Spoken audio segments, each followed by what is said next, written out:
यरूशलेम में हुई झड़पों में अब तक 200 से ज्यादा फलिस्तीनी और 20 इस्राएली पुलिसकर्मी घायल हो चुके हैं। इसराइल और फलिस्तीन के बीच दशकों से संघर्ष चलता आ रहा है और ताज़ा हिंसा महीनों से जारी तनाव का नतीजा है।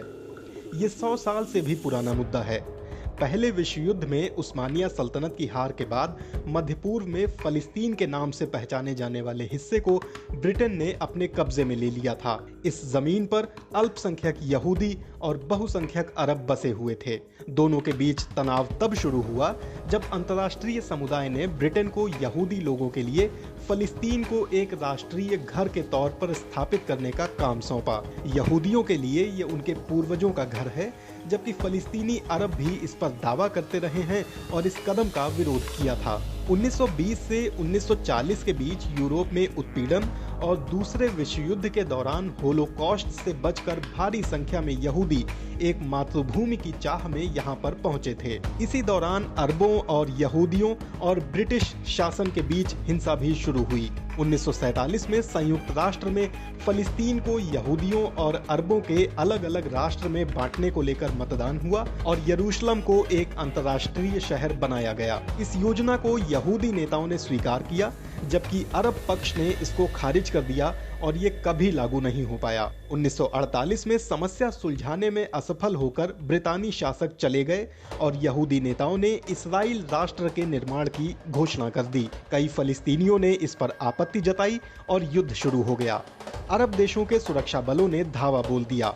लाखों फलिस्तीनियों को अपने घरों से भागना पड़ा या उनको उनके घरों से जबरन निकाल दिया गया। इसे उन्होंने अल नकबा या तबाही कहा। बाद के बरसों में जब संघर्ष विराम लागू हुआ, तब तक इसराइल ज्यादातर क्षेत्र को अपने नियंत्रण में ले चुका था। जॉर्डन के कब्जे वाली जमीन को वेस्ट बैंक और मिस्र के कब्जे वाली जगह को गजा के नाम से जाना गया। वहीं यरूशलेम को पश्चिम में इस्राएली सुरक्षा बलों और पूर्व को जॉर्डन के सुरक्षा बलों के बीच बांट दिया गया। इसे लेकर कोई शांति समझौता नहीं था, तो आने वाले दशकों में इस पर और युद्ध और लड़ाइयां लड़ी गईं। 1967 में अगला युद्ध लड़ा गया, जिसमें इसराइल ने पूर्वी यरूशलेम और वेस्ट बैंक पर कब्जा कर लिया।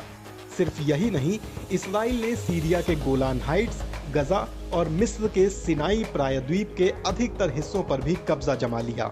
ज्यादातर फलिस्तीनी शरणार्थी और उनके वंशज गजा और वेस्ट बैंक में रहते हैं और साथ ही साथ जॉर्डन, सीरिया और लेबनान में भी रहते हैं। ना ही उनको और ना ही उनके वंशजों को इसराइल ने अपने घरों को वापस लौटने की अनुमति दी। इसराइल कहता है कि इससे उनका देश प्रभावित होगा और यहूदी राष्ट्र के अस्तित्व को खतरा होगा।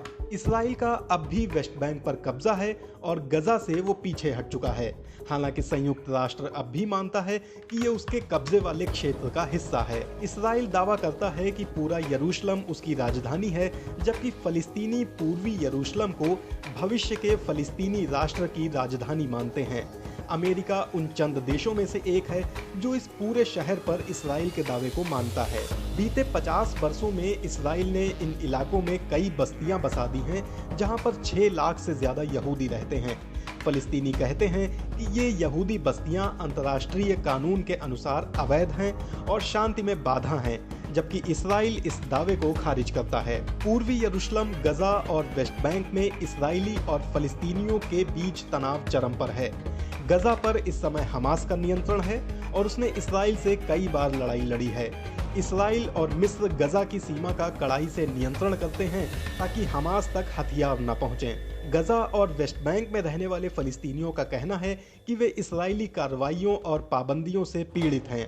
वहीं इसराइल कहता है कि वो फलिस्तीनियों की हिंसा से खुद को बचा रहा है। इस साल मुसलमानों के पवित्र महीने रमजान में यानी अप्रैल के मध्य से परिस्थितियां तेजी से बदलनी शुरू हुई और 7 मई, जिस दिन रमजान महीने का आखिरी शुक्रवार था, उस रात को पुलिस और फलिस्तीनियों के बीच झड़पें हुई। पूर्वी यरूशलेम से कुछ फलिस्तीनी परिवारों के बेदखली की धमकी भी इस गुस्से का कारण रही। ऐसे कई मुद्दे हैं जिस पर इसराइली और फलिस्तीनी कभी सहमत ही नहीं हो सकते हैं। इनमें कई समस्याएं हैं, जैसे कि फलिस्तीनी शरणार्थियों के साथ क्या होना चाहिए, कब्जे वाले वेस्ट बैंक में यहूदी बस्तियों का क्या किया जाएगा, क्या वे हटाई जाएंगी या नहीं हटाई जाएंगी। इसके अलावा यरूशलेम को दोनों पक्ष कैसे बांटेंगे और इसके साथ ही सबसे मुश्किल समस्या ये है कि क्या फलिस्तीनी राष्ट्र इसराइल के साथ बनाया जाएगा या कहीं और। ऐसे कई सवाल हैं जिनका जवाब तलाश पाना बहुत मुश्किल है।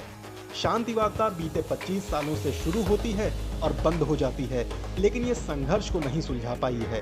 कम शब्दों में कहें तो ये स्थिति अभी किसी भी सूरत में हल नहीं होगी। डोनाल्ड ट्रंप जब राष्ट्रपति थे तब अमेरिका ने एक शांति समझौता तैयार किया था और ट्रंप ने इस्राएली प्रधानमंत्री बिन्यामिन नेतन्याहू के साथ इसे सदी का सौदा बताया था। हालांकि फलस्तीनियों ने इसे एक तरफा कहकर खारिज कर दिया था और ये कभी जमीन पर नहीं उतर पाया। भविष्य में किसी भी शांति समझौते के लिए दोनों पक्षों को कई जटिल मुद्दों पर सहमत होना होगा, वरना तब तक ये टकराव यूं ही जारी रहेगा।